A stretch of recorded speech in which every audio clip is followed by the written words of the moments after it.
And in our one-on-one segment tonight, yesterday a Los Angeles jury awarded $3 billion to a lung cancer victim who sued cigarette maker Philip Morris.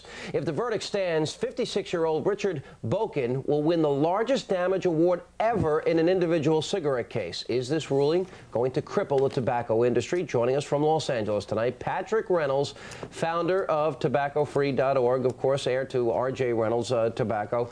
Patrick, good to see you. Long time no here. Glad to be on. Good to have you again. All right. Look, I know your position on tobacco. This is not about George W. Bush or the Republicans tonight, but I know your position on tobacco. The question that comes up in a case like this man has been smoking since 1957. Let me put up on the screen the Surgeon General warnings throughout the years.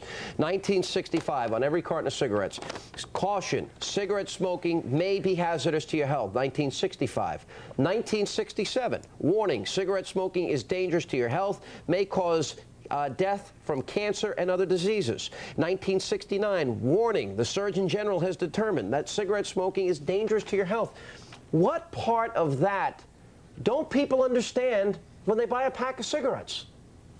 Well, Sean, I think, what we're talking about, number one, is a product as addicting as heroin or cocaine, according to former Surgeon General Koop's report on nicotine addiction. Secondly, almost all smokers, 90% of them, got addicted before reaching age 19. It's a nearly unbeatable addiction. Despite whatever you may believe, it's a nearly unbeatable addiction. Most smokers, on average, smoke for 17 years, fail several times at quitting before they're finally able to stop successfully. So, by the way, if you're smoking out there, just remember that your failures aren't a message that you can't quit. It's just a message that is part of the normal journey toward becoming a non-smoker. All right, but you quit yourself. I was speaking to you earlier today. I quit after I smoked cigarettes for 10 years. My father quit smoking for the last 20 years of his life after he had smoked for 40 years. You say it's an unbeatable addiction. In this particular case, Mr. Boken... Nearly unbeatable. This man, Mr. Boken, himself was a heroin addict, according to the New York Times, and an alcoholic, and he gave up those things.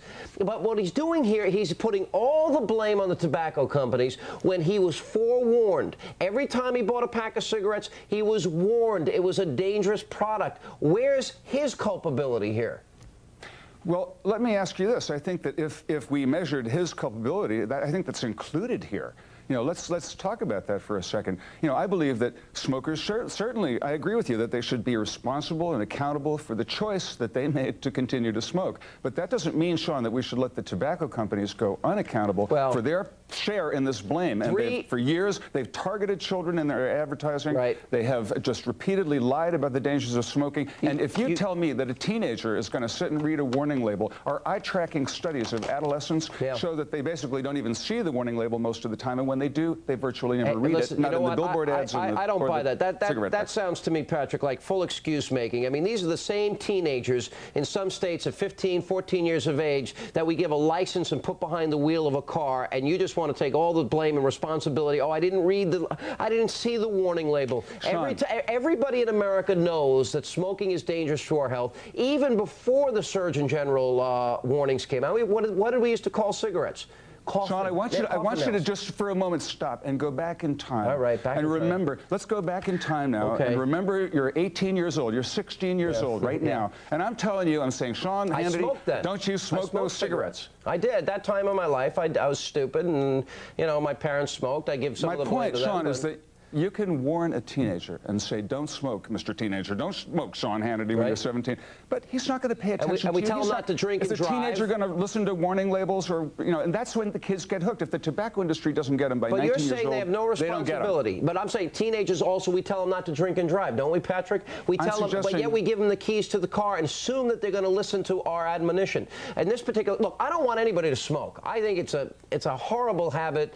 Except for an occasional cigar, I don't really smoke. I don't want other people to smoke around me. But beyond that, I believe your boss, Rupert Murdoch, is on the board of directors of Philip Morris, if I'm not mistaken. This has nothing to do with my boss, Patrick. Your father made millions off tobacco, and you benefited from it because you inherited some of that money. So I think you should give it all back. Sean, I use the millions I inherited to fuel my campaign and to do something to warn young people not to smoke. I devote my life. I got a break. I've devoted my life, Sean, to tobaccofree.org, motivational speaking at high schools and middle schools. I don't get into politics with my career, except when I come on your show. We'll come back. We'll continue with Patrick Reynolds on the other side of this break. As we continue on Hanity and Colms, I'm Sean Hannity. All right, we go back to our good friend Patrick Reynolds. Look, if it's going to be $3 billion for this particular smoker, and you support the jury verdict here, right, Pat? I do. Okay, if $3 billion in this case, every other smoker who ignored or didn't see the warning labels that have been on these packs since 1964, they're all going to sue tobacco companies now, and they will bankrupt them, because that's what's going to happen. So why don't you just say what you really mean here, Patrick, and that is you want tobacco to be illegal. Let's talk about the amount of the award. Philip Morris is globally capitalized at $133 billion, and the Los Angeles jury knew that awarding an amount in the millions was just mere lint in their pocket. And they know that an award of $3 billion, they're going to sit up and take notice and pay attention to it. And with a global capitalization of $133 billion, it becomes an appropriate figure. But it's not going to take long before they're bankrupt, and that makes you happy. You would not be unhappy if every tobacco company went bankrupt and out of business. You want the product to be illegal. So why don't you just fight to make it illegal and we'll get it over with? Sean, what I believe is this. We can no longer rely on the legislative branch. Congress has done nothing to regulate tobacco. The president, of course, just defunded the federal government's lawsuit on big tobacco. There's a $100 billion special protection, and he just put $1.8 million into the budget he submitted to Congress. And the Department of Justice lawyers wanted $57 million to continue that case. So we can't rely on the president or Congress to do anything to bring big tobacco to heel. But the judicial branch of our tripartite government, which we can be very proud of, is certainly going to do the job to bring these big corporations to heel. I can tell you one thing. You know something? I don't want anybody to smoke, and I want to be very clear about that. It is dangerous to people's health.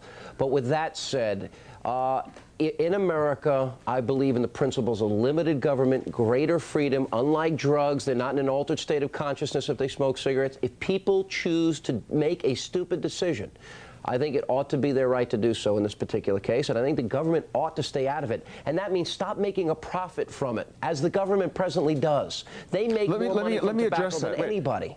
Let me address that, Sean, please. Quickly, we only have 20 seconds. Okay, we've seen this soundbite that we don't need the government in our lives, but what about big business in our lives? Buying and selling our medical data, our home addresses, our home phone numbers. The corporations are so powerful over Congress that the most despised industry in the country, the most despised industry, Alan, thank you for doing our show, and keep holding those corporations accountable. Accountability. You want to say the judicial branch is the answer. That's all we have left. Thank you for coming on tonight. That's all the time we have left for tonight's program. Remember, for all news all day, watch Fox News Live. And join us tomorrow night for more powerful debate right here on Fox News on Hanity and Colms. Have a good night.